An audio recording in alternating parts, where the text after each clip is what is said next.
I did not lose my house because I was careless. I did not sell it. I did not give it away. My daughter took my house while I was still alive. And what shocked me most was not how fast it happened. It was how many people helped her do it without ever asking me. I trusted her. I signed papers I was told were temporary, and one day I realized my home no longer belonged to me. The morning it became real did not announce itself. There was no knock on the door that felt different, no raised voices, no argument. It was quiet in the way ordinary mornings are quiet, the kind that makes you believe nothing important is about to happen. I stood at the kitchen sink rinsing a mug, watching the last bit of steam disappear from the water. The radio murmured softly from the other room. Outside, a delivery truck groaned as it pulled away, tires whispering over the street. I remember thinking how familiar everything felt. The cabinets I had wiped down the night before, the nick in the counter near the stove where my husband once dropped a pan, the floorboard that always creaked near the doorway. I had lived in that house for 36 years, long enough to know its moods, long enough to know when the afternoon light would reach the hallway and when the backyard would fall into shade, long enough that my body moved through it without thinking. My daughter arrived earlier than usual. I heard the click of the lock and the door opening before I could dry my hands. She had a way of entering that felt practiced, like someone who already knew they belonged there. "Good morning, Mom," she called out, cheerful and quick. She kissed my cheek and set her purse down on the chair by the table. Her eyes moved around the room as she did, not lingering, just scanning the mail, the counter, the stack of papers I had left out to sort later. "You look tired," she said. I told her I felt fine. She smiled, but it did not reach her eyes. It was the kind of smile meant to reassure, not to connect. "We should talk later," she said. "About some things." "About what?" I asked. "Plans," she replied, already moving toward the refrigerator. Plans. She used that word often. It sounded responsible, organized, like something grown-ups said when they were being careful. I did not yet understand how easily that word could be used to move someone out of their own life. She poured herself coffee without asking, the way she always did now. I watched her lean against the counter, phone in hand, scrolling while she sipped. I remember noticing how comfortable she looked, how settled. That was the first flicker of unease, though I did not name it then. Later that morning, after she left, the phone rang, a number I did not recognize. A woman introduced herself and spoke slowly, carefully, as if each word had been rehearsed. She said she was following up on a request my daughter had made. She used phrases like support options and safety considerations. She asked questions about stairs and cooking and whether I had fallen recently. I answered honestly. When she asked if I felt safe living alone, I said yes. There was a pause. "Your daughter expressed some concerns," the woman said. Concerns. Another gentle word. I hung up and stood in the hallway for a long moment, listening to the house settle around me. The refrigerator hummed. Somewhere a pipe knocked softly. The ordinary sounds felt louder than they should have. I told myself it was nothing, that my daughter was only being thorough, that she cared. In the early afternoon, she returned. This time she carried a folder, thick, neat. The kind of folder that makes you feel unprepared just looking at it. She set it on the table and opened it without asking. "I have been doing some organizing," she said, "just so we are not scrambling later." "Later?" I asked. "For whatever comes next," she replied. She slid a paper toward me, not directly, just enough that it rested between us. "This is nothing final," she said quickly, "just something to review." I picked it up and looked at the top line, "Property Management Authorization." My stomach tightened. "What is this?" I asked. She waved her hand lightly, as if brushing away a misunderstanding. "It does not change anything right now," she said. "It just allows me to handle things if you get overwhelmed. You know how stressful paperwork can be for you." I told her I was not overwhelmed. She nodded again, the way she always did when she wanted the conversation to move past my objection. "You have been under a lot of stress, Mom," she said gently. "Anyone would be." I asked her why something like this was necessary. She leaned forward, lowering her voice. "I just want to protect you," she said. "And the house. You would not want to risk losing it over a mistake." Risk losing it. The phrase landed heavy in my chest. I looked down at the paper again. The words blurred slightly. I told myself I would read it later, that I needed time. She smiled, relieved. "Take your time," she said. "We can talk more later." That evening after she left, I walked through the house slowly. I touched the back of the couch, the edge of the dining table, the door frame where I had once marked my daughter's height year after year as she grew.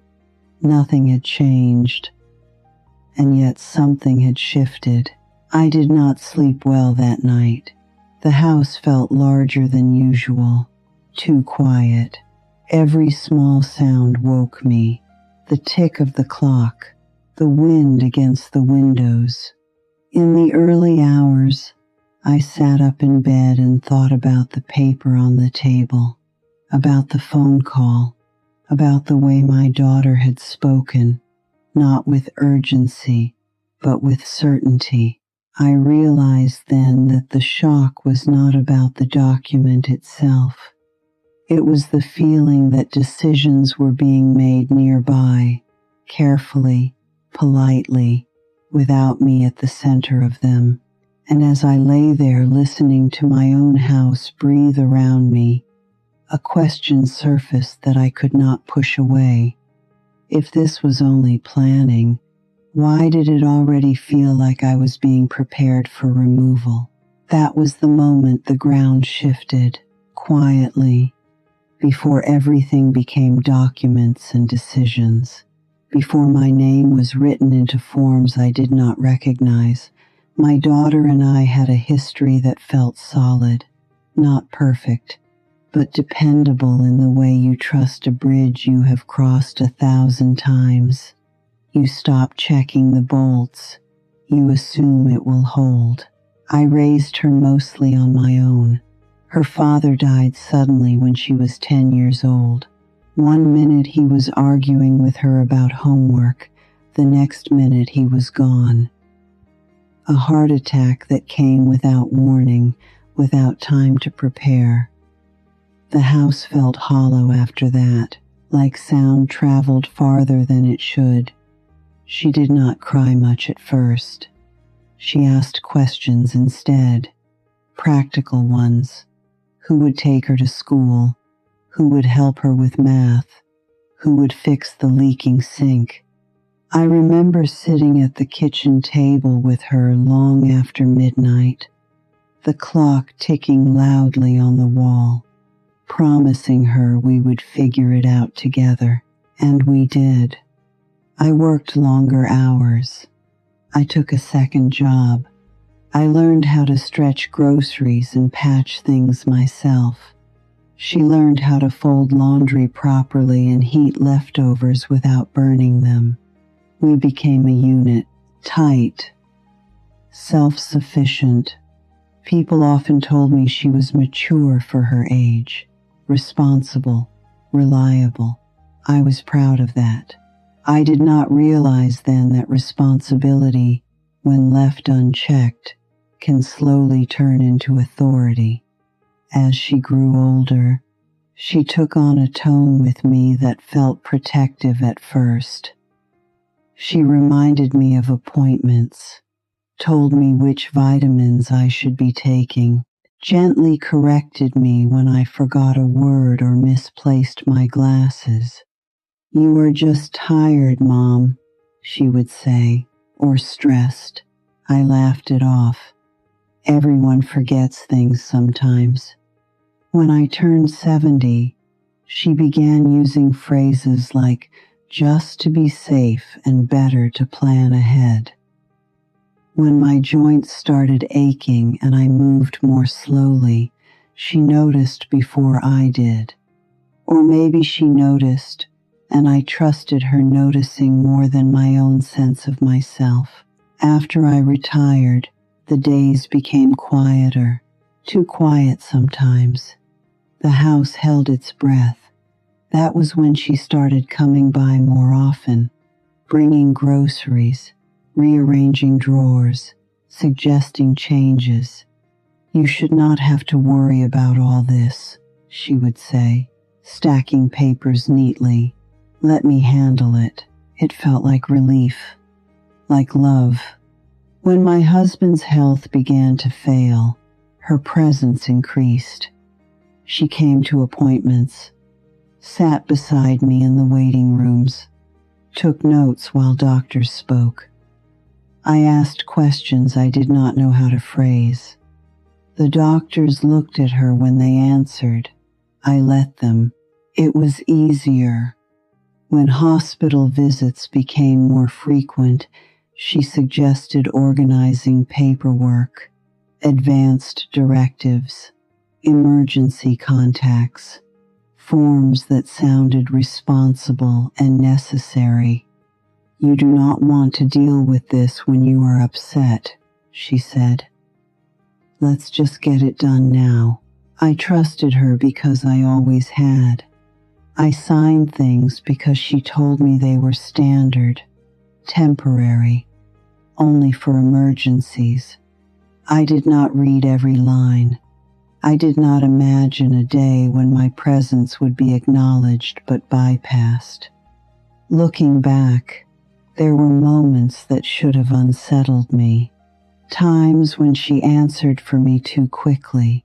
Times when she summarized my feelings before I could express them.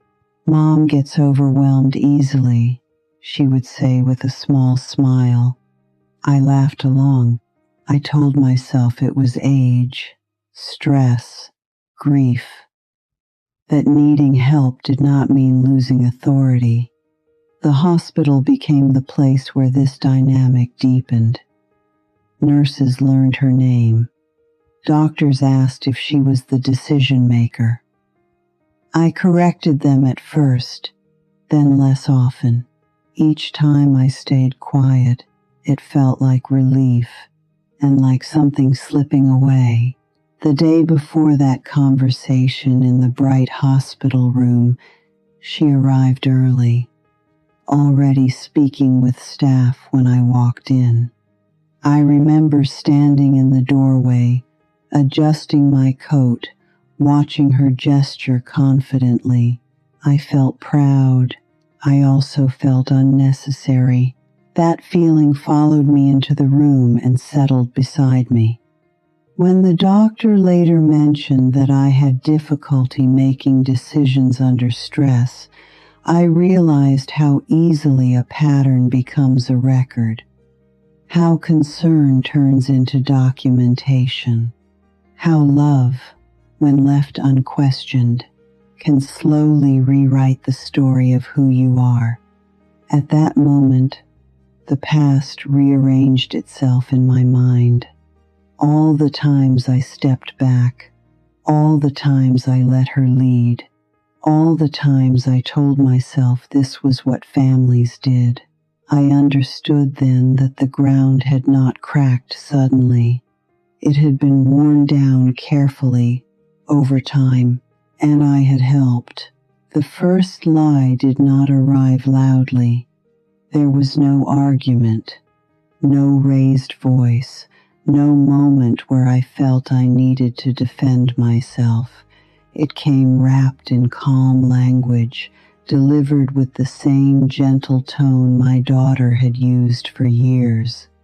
The kind of tone that signals reassurance, the kind you trust because you have always trusted it. It happened the morning after that hospital conversation. I arrived early, as I usually did. The hallway smelled faintly of disinfectant and coffee. A cleaning cart rattled past me, the wheels squeaking softly. Everything looked ordinary, which made the tight feeling in my chest harder to explain. My daughter was already there. She stood at the nurse's station, leaning forward slightly, her voice low. When she noticed me, she straightened and smiled. "Good, you are here," she said. "I was just checking in." "Checking in on what?" I asked. She waved her hand lightly, dismissively. "Just clarify a few things so you do not have to worry." There it was again. So you do not have to worry. We walked into my husband's room together. The blinds were half open now. Morning light rested on the sheets. He slept, his face slack in a way that made him look older than he was. I pulled my chair close to the bed and took his hand. A nurse came in a few minutes later with a clipboard. She greeted my daughter by name, then nodded politely at me. She handed the clipboard to my daughter. "We just need a signature confirming the updated care plan," she said. "Updated," I repeated. My daughter took the clipboard easily, like it belonged in her hands. "We discussed it yesterday," she said calmly. Comfort-focused measures moving forward. My chest tightened. "I did not agree to anything yet," I said. The nurse looked confused. She glanced at my daughter. "She already signed as your healthcare proxy," she said. "This is just procedural now." Procedural. The words settled heavily between us. I asked the nurse to give us a moment. She hesitated, then stepped outside. The door closed softly. I turned to my daughter. "You told them I agreed," I said. She frowned slightly, as if surprised by my tone. "No," she said. "I told them what you would want." That was when I felt something shift. What I would want was not the same as what I had said. I asked her why she signed without me. She lowered her voice, as if someone might be listening. "Mom," the doctor was clear, "prolonging things will only make it harder. I did not want them pushing decisions on you." "Pushing decisions," I laughed once, short and hollow. "You made the decision for me," I said. She reached for my arm, then stopped herself. "I am trying to spare you," she said. "You are exhausted. You have not been sleeping. You blame yourself for everything. I know you." That was a lie. Not because I was not tired, not because I was not grieving, but because she framed those feelings as proof that I could no longer decide. I asked her if she had told the doctor I was confused. She did not answer right away. She looked at my husband instead. I said you were struggling, she said finally. Which you are. Struggling did not mean incapable. I told her I wanted to speak to the doctor alone. She stiffened. Why? She asked. There is nothing more to explain. There was everything to explain. When the doctor came back, my daughter stayed seated. She did not move. I asked the doctor directly what she had been told. She hesitated. Careful now. Your daughter expressed concern that medical discussions increase your distress, she said. That decision-making might be overwhelming for you at this stage.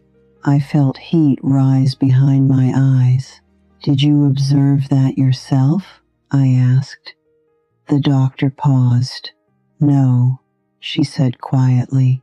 That silence told me more than any explanation could. I told the doctor I was capable of making decisions and wanted to be included in all discussions. She nodded, apologetic. Of course, she said. My daughter exhaled sharply. You are making this harder than it needs to be, she said once the doctor stepped out again. Harder for whom? I asked. She did not answer. That afternoon, while she went to get coffee, I went to the hospital administration office. My heart pounded as I asked for a copy of the documents on file. The woman at the desk was kind, efficient. She printed several pages and handed them to me. There it was, the form I had signed months earlier, and beside it, a note added later. The patient exhibits decision fatigue. Daughter recommends proxy-led decisions. Recommended, not confirmed, not verified. Recommended. My name was still on the form. My signature is still there. But my voice had been summarized into a concern. I folded the papers carefully and placed them in my purse. When my daughter returned, I did not say anything. I watched her speak gently to the nurse. I watched how easily authority had settled on her shoulders. That was when I understood the first lie. It was not that she had lied to the hospital. It was that she had convinced herself she was entitled to decide when I stopped being myself. And once that lie existed on paper, it could grow, quietly, legally, permanently. I sat beside my husband and held his hand, my thumb tracing the familiar shape of his knuckle. I knew then that this was not only about his care, it was about whether I would be allowed to remain present in my own life. And if I did not confront it now, the next decision might be one I would not be allowed to question at all. The eviction did not begin with a notice on the door. It began with a suggestion that sounded almost caring. 2 days after I asked to be included in medical discussions again, my daughter drove me home from the hospital. The sky was low and gray, pressing down without rain. The car was quiet except for the soft click of the turn signal. I watched familiar streets pass by and felt strangely detached, like I was already leaving something behind. You should think about staying with me for a while, she said suddenly, her eyes still on the road. I turned toward her. Why? I asked. She sighed, the kind of sigh meant to sound patient. You are exhausted. You barely eat. You spend all day at the hospital and then come home to an empty house. That is not healthy. My house is not empty, I said. It is quiet. She did not respond right away. When she did, her voice was careful. That is what worries me. We pulled into my driveway. The house looked the same as it always had. The porch light I had forgotten to turn off glowed faintly. My rose bushes were beginning to wilt at the edges, untouched for weeks. I reached for the door handle.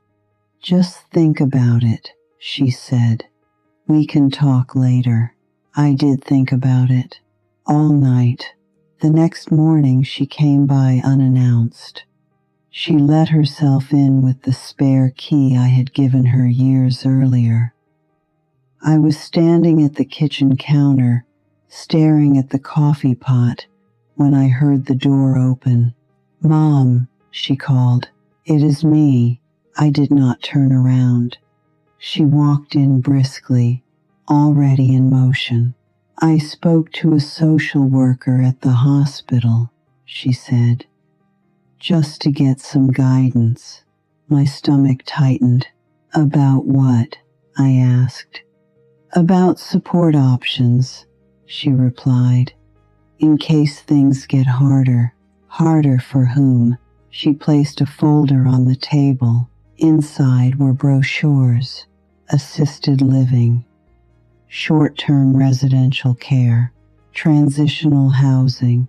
I flipped through them slowly, my fingers numb. "You did not ask me," I said. "I did not want to upset you," she replied. "I just wanted to be prepared." Prepared? For what exactly? She leaned against the counter, arms crossed.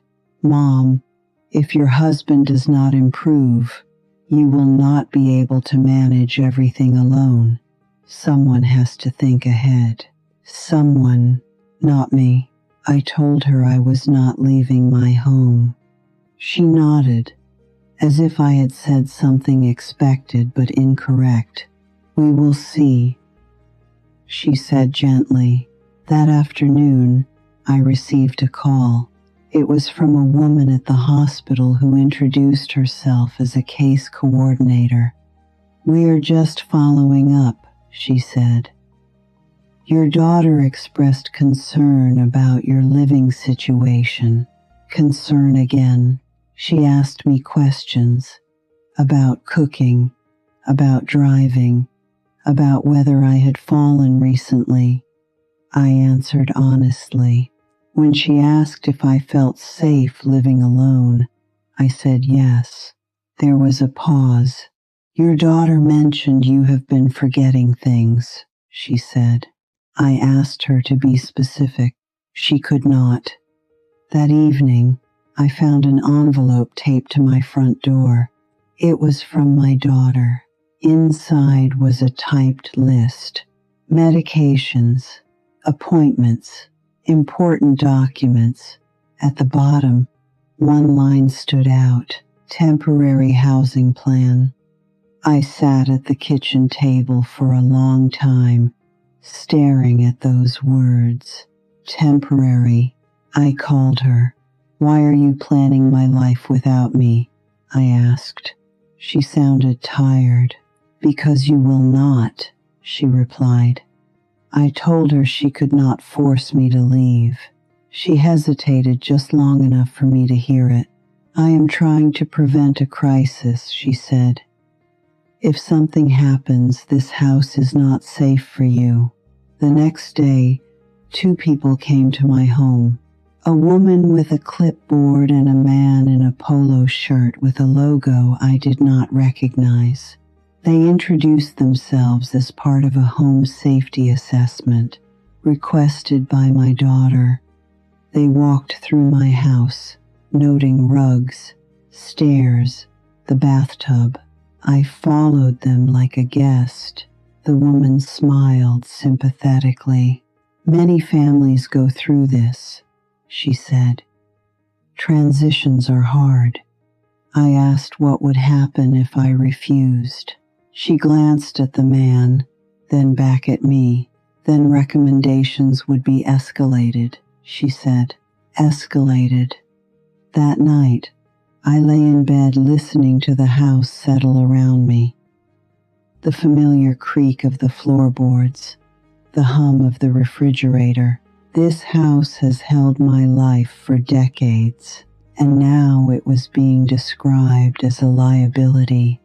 The eviction was not a notice on paper. It was the steady rewriting of my reality. A story where concern became authority, where suggestions became expectations, and where my home quietly stopped being mine. By the time I realized what was happening, the question was no longer if they would try to remove me. It was how soon. I did not uncover the truth all at once. It came in pieces, like fragments you do not recognize until you lay them side by side and realize they belong to the same break. The morning after the home assessment, I woke before sunrise. The house was cold in that early, quiet way, the kind that makes every sound feel louder than it should. I stood in the kitchen holding my mug, watching steam rise and disappear, trying to steady my thoughts. I kept replaying the same question. Why was everyone so prepared for my removal? That was when I opened the folder my daughter had left behind. I had not planned to look through it. At least, that is what I told myself. But it sat on the counter like something unfinished, something waiting to be acknowledged. Inside were copies of documents I did not remember seeing before. Hospital forms, insurance summaries, notes with my name typed neatly at the top, and something else, a bank statement, not mine. At first, I assumed it belonged to my daughter. Then I noticed my name listed as the account holder. My heart began to race. I sat down at the table and read it slowly. Then again. Transfers labeled, care expenses, administrative support, emergency management. The amounts were not enormous. That felt deliberate, small enough not to alarm, frequent enough to add up. I pulled my own bank statements from the drawer where I kept them and spread them across the table. The dates matched.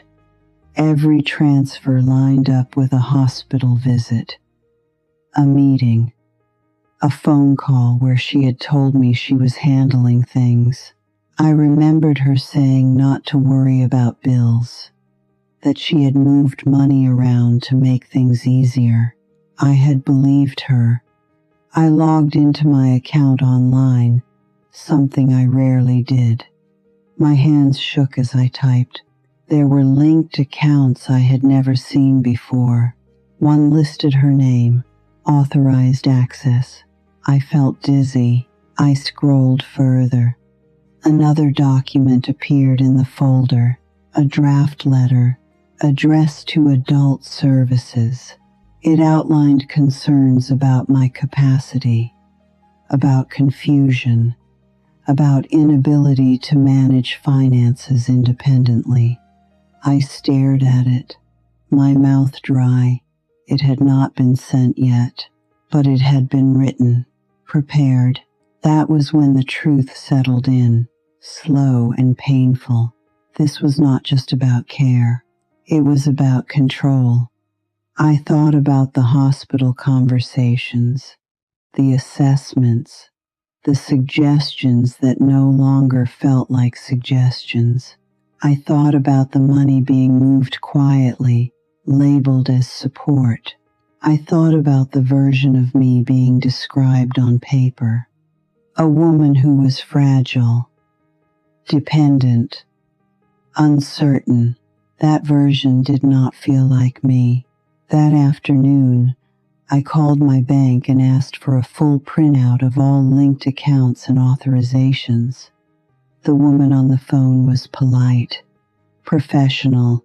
She asked if I was calling my daughter. I said no. There was a pause. She confirmed the access. My daughter had been added months earlier under the same emergency authorization form. I asked if she had authority to move funds without my direct consent. The answer was careful. In certain circumstances, yes. I thanked her and hung up. I sat very still.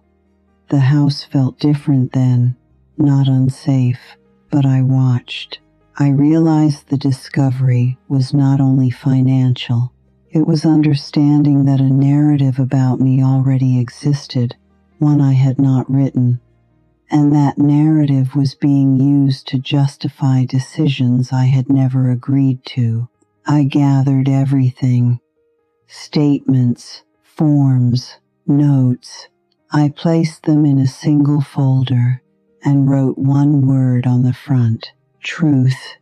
For the first time since this began, fear loosened its grip. What replaced it was clarity. And clarity, I was learning, was dangerous to anyone who depended on my silence. I did not confront her right away.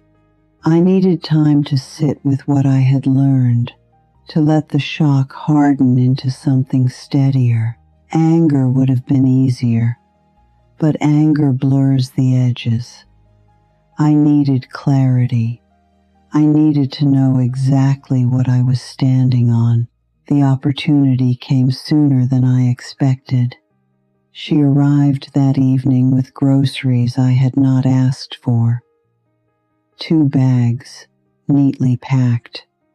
She set them on the counter like an offering, like proof that she was still doing something good. I watched her unpack without speaking. She lined the items up carefully: soup cans, crackers, low-sodium labels turned outward. It was the same careful efficiency she used everywhere now. "You need to eat more regularly," she said, still not looking at me. I waited until she finished. Then I slid the folder across the table. She froze. Her hand hovered over a box of tea. "What's this?" she asked, though her voice had already changed. "Everything," I said. She opened the folder slowly. I watched her eyes move faster as she read. Bank statements, authorization forms, the draft letter. When she reached the last page, she closed the folder. "You went through my things," she said. "No," I replied. "I went through mine." She exhaled sharply and sat down. "Mom, you're misunderstanding this," she began. I raised my hand. "No," I said quietly. "I'm understanding it for the first time." She rubbed her temples, the way she always did when she wanted a conversation to end. "You're tired. You're overwhelmed. This is exactly what I was trying to prevent." I asked her why she moved money without telling me. She hesitated. "I needed access to manage things efficiently," she said. "You didn't want to deal with it." I asked her why she was drafting letters about my mental state. She looked away. "I was preparing in case something happened," she said. "Something like what?" I asked.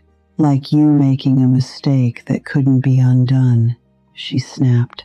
There it was, the impatience she usually hid behind concern. I asked her when she decided I was incapable. She stood up abruptly. "This isn't about capability," she said. "It's about safety." "Whose safety?" I asked. She didn't answer. I told her I had contacted the bank, that I knew about the linked accounts, that I understood what authority she actually had. Her face was drained of color. "You did what?" she asked. I told her I would be revoking her access. Her voice rose then, just slightly. "You can't do that right now," she said. "Everything is in transition." "Exactly," I replied. She began pacing the kitchen. "You're being stubborn," she said. "You always do this when you feel cornered." I looked at her, really looked at her, at the woman I had raised, at the child who once needed me to steady her hands when she was afraid. "I am not cornered," I said. "I am present." She stopped pacing. "You don't see how bad it's getting," she said quietly. "You forget things. You second-guess yourself. You blame yourself for your husband's condition." I felt something tighten in my chest. I asked her if she had told the hospital that. She did not deny it. "They need to know the full picture," she said. "The picture you're painting," I replied. Her voice hardened. "If you don't cooperate, things will escalate." That word again, escalate. I told her I had spoken to a lawyer. The word fell between us like a dropped plate. "You did what?" she whispered. I repeated it. She stared at me, disbelief giving way to anger. "You're making this adversarial," she said. "We're family." "Family does not remove someone piece by piece," I said. She grabbed her coat. "You're not thinking clearly," she said. "And when this blows up, don't say I didn't try to protect you." She left without taking the groceries. The door closed harder than usual. I stood alone in the kitchen, my heart racing, my hands steady. The confrontation had happened, and I knew without doubt now that what came next would not be gentle, because people who believe they are entitled to your life do not let go quietly. The truth did not arrive with a confession. It arrived with paperwork. 2 mornings after the confrontation, my phone rang before 8. The house was still dim, the air heavy with that unsettled quiet that follows a storm but before you know what has been damaged. It was a woman from the hospital's patient advocacy office. Her voice was careful, neutral. "We're reviewing some documentation connected to your care plan," she said. "There appear to be inconsistencies." Inconsistencies. She asked if I was aware that my daughter had formally requested to be listed as my primary medical decision-maker in the event of incapacity. I told her I was aware she had proxy access for emergencies only. There was a pause. "The request was broader than that," she said. "It included a recommendation for long-term authority if your condition worsened." My condition. I asked what condition that referred to. She hesitated. "Concerns about cognitive decline," she said. The words felt unreal, like they belonged to someone else's file. I asked what evidence had been provided. She said notes, observations, family reports, not medical tests, not evaluations, family reports. After the call ended, I sat at the kitchen table staring at the wall clock. The second hand moved steadily, faithfully, the way it always had. I followed it with my eyes, grounding myself in something undeniable. Time was still mine. Later that day, my lawyer called. He had obtained copies of the same documents. "What you're dealing with," he said, "is not uncommon. It's called preemptive incapacity framing. I asked him to explain. It means someone establishes a narrative early, he said. Before anyone questions it, concern becomes record. Record becomes justification. He told me my daughter had contacted legal counsel weeks earlier, asked about guardianship, about timelines, about what documentation would be persuasive. She had not moved forward formally, but she had been preparing. That was the truth. Not that she thought I was struggling, but she was laying groundwork. I felt grief then, deeper than anger. Grief for the daughter I believed I had. Grief for the trust that had been used as leverage. That afternoon, a caseworker came to my home. She was younger than I expected. Professional, observant, she asked me questions. Simple ones at first, then more layered. I answered calmly. I showed her my documents, my notes, the timeline I had written out by hand. She read everything carefully. At the end, she looked up at me. "You are not confused," she said. "You are distressed by being excluded." The distinction mattered. She told me the report would reflect that. When she left, I stood in the doorway and watched her car disappear down the street. The truth was no longer only mine. It existed outside my daughter's version, and once truth leaves the house, it does not return quietly. That evening, I realized something else. The danger had never been that I was weak. The danger was that someone I loved had decided my life was easier to manage without my consent. And now that decision was documented, exposed, and beginning to unravel. The collapse did not happen all at once. It happened in silence, the kind of silence that follows when plans stop working and no one knows what to say next. My daughter did not come by again after the caseworker's visit. She did not call. She did not text. The steady presence she had insisted was necessary vanished completely. At first, I kept expecting her car to pull into the driveway. I listened for footsteps on the porch. I checked my phone more often than I wanted to admit. Then, slowly, I understood. She was waiting to see if the systems she had set in motion would still move without her pushing them. They did not. 3 days later, my lawyer called to tell me the hospital had formally amended my records. Language about confusion had been removed. Decision authority had been clarified.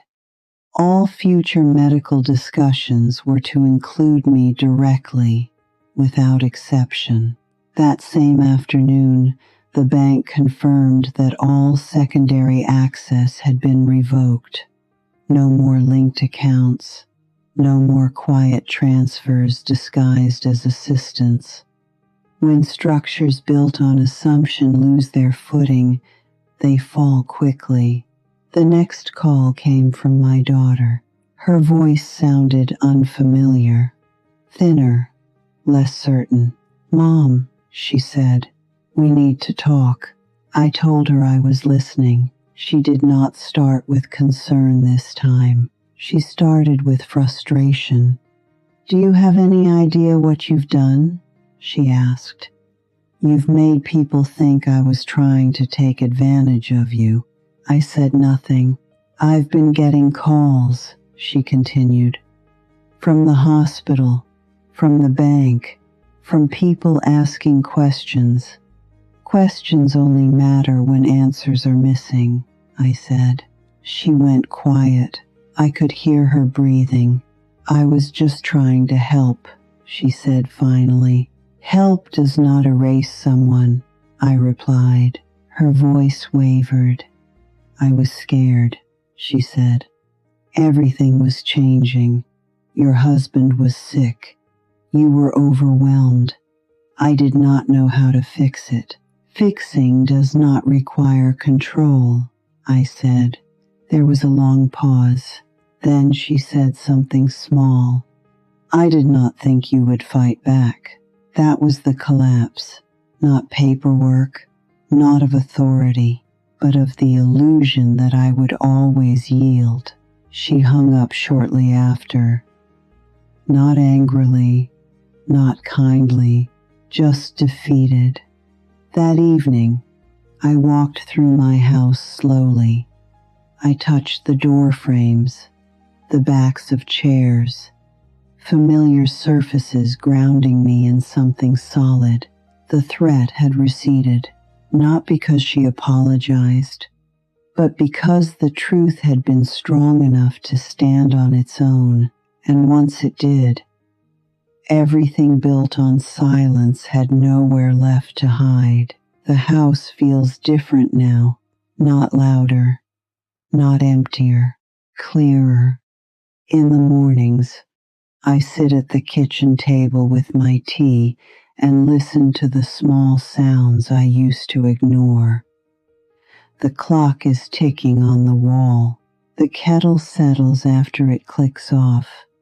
The soft creak of the floor as the house warms with the day. These sounds remind me of something important. I am still here, still present, still capable. My husband's hospital room is quiet now in a different way. His care continues, and so does my role in it. I ask questions. I make decisions. When doctors speak, they look at me, not past me, not around me. That matters more than I ever realized. My daughter and I have not resolved everything, not neatly, not comfortably. Some wounds do not close just because the bleeding stops. They need time. They need distance. They need honesty that may never come. I am allowing both. I no longer explain myself. I no longer soften my words to make them easier for someone else to accept. I have learned that clarity is not cruelty. It is protection. What this experience taught me is something I wish I had understood sooner. Love does not mean surrendering your voice. Concern does not justify erasure, and age does not cancel authority. I did not lose my house because I was careless. I did not lose it because I was weak. I almost lost it because I trusted someone who decided my life was easier to manage without my consent. If you are listening to this and something feels familiar, trust that feeling. Confusion that comes from being excluded is not failure. Self-doubt planted by someone else is not truth. You are allowed to ask questions. You are allowed to say no. You are allowed to remain the central figure in your own life. Thank you for sitting with my story. If it stayed with you, if it made you feel seen or less alone, you are welcome to stay here. There are more stories like this, told slowly, honestly, and without shame. And if you believe stories like this matter, a simple gesture of support helps this voice reach others who need it. Sometimes being heard is the first step back to yourself.